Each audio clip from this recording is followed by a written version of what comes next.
For a long time now, the pig has been described as one of the worst killers in DBD. You can see from the pick rate stats, she doesn't get chosen anymore, and the last time I uploaded a video was a year ago.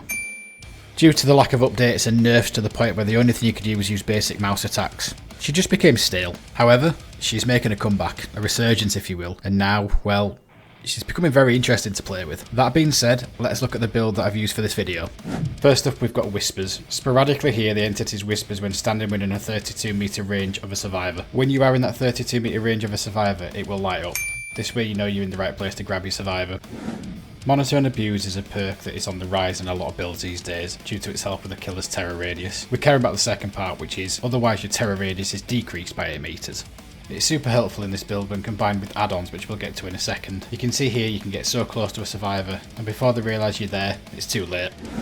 The next two perks can be anything you want them to be. I chose Sloppy Butcher. This helps me put some pressure on survivors by adding the Hemorrhage and Mangle status effects for 90 seconds.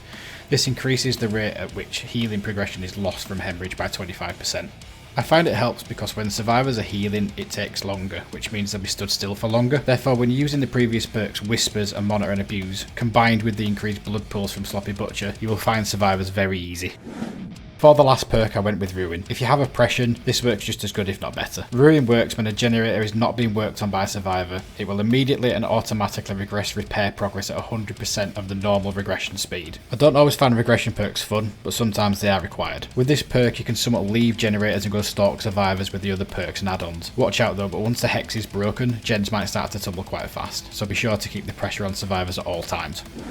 Moving on to the add-ons. The key add-on for this build is Amanda's Letter. Despite this giving us a decreased amount of traps, the key to this add-on is the part where we are crouched, because this reveals the auras of a survivor within 16 meters. For the second add-on, we use John's Medical File, which increases our speed by 10% when crouched. This combines really well with Amanda's Letter, seeing as we need to be crouched to see their auras anyway. Having the ability to read auras and having increased speed whilst doing so, it makes this build really fun. Survivors will get no rest from the pig. Before we start, please feel free to let me know in the comments what you think of this build. I'd love to hear your views on it. Smash the like button if you like what you see, and feel free to subscribe for more videos. Now let's go get some survivors.